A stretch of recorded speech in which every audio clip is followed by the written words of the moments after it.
Alright, so Deathbattle recently did a video on Tatsumaki from One Punch Man versus Mob from Mob Psycho 100, and from a general point of view, I think they did like pretty well.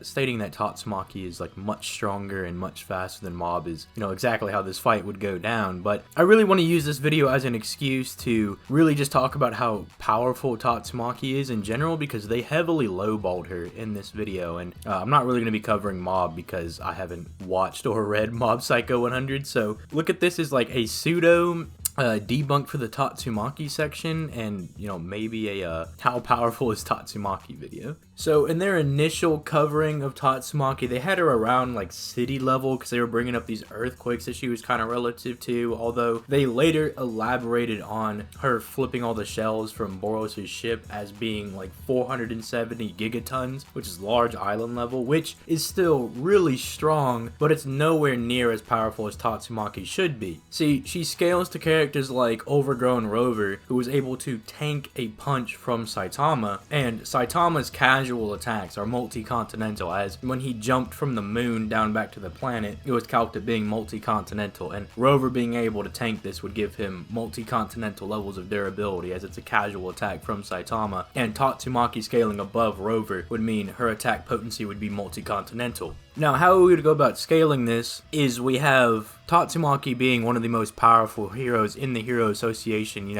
except for Blast and Saitama. And we have characters like Puri Puri Prisoner, who is like somewhat relative to Nien, and Nien looked at Saitama one-shotting Overgrown Rover as like not even that impressive. He was like, oh, this dude took out Rover, well, I'm still gonna go body this dude. And, Nien obviously didn't beat Saitama, but he is scaling himself to Rover and saying that he is like comparable to him, right? And then Nien like somewhat scales to Puri Puri. Well, he tried to cut Puri, and then Puri like kind of tanked it, and then Nien was just like, well, I don't want to deal with this guy. He seems like he's gonna be way too much trouble for me to deal with. Or conversely, you have Tatsumaki being stronger than Darkshine. Darkshine admits that if Tatsumaki didn't save him from like the Monster Association like hideout being destroyed, he would have died, and like Tatsumaki was the one who was doing that feat. So you have Darkshine being below Tatsumaki, and Darkshine is able to go toe-to-toe with half monster Garo, who like tanked hits from Overgrown Rover. So there's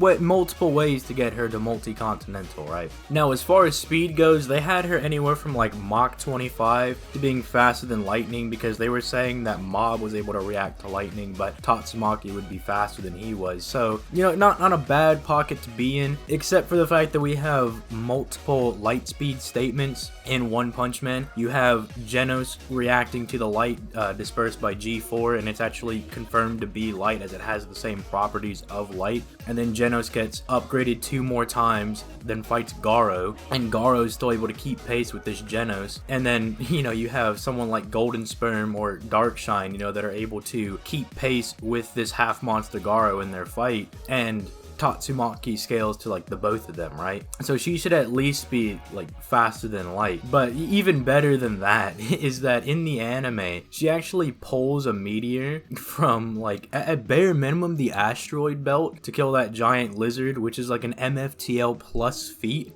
just pulling a meteor like from that far out in space in just a matter of seconds. If you're a part of like the Naruto fandom, right, and you like remember that when Madara did that, that was a calc that was going around a while ago when Madara summoned the meteor. It's similar to that, so if you really want to highball her speed, you could get her up to like MFTL plus if you want to use that, but if not, she's definitely at least faster than light. But yeah, really, that's my only gripes with it. I thought they just lowballed her strength and her speed, and everything else I thought they did pretty well. Like, they got the general gist of how the battle would go down, and I think they covered her powers and everything very well. If you think that they got it right, or you think that I'm wrong, my Discord's always open. It'll be linked in the description. I'm on this One Punch Man kick right now, so I would love somebody to come and try and debate me on this, right? Or if that's a little bit too aggressive for you, we can have a little bit of a discussion instead. But if you guys enjoyed, please leave a like and subscribe.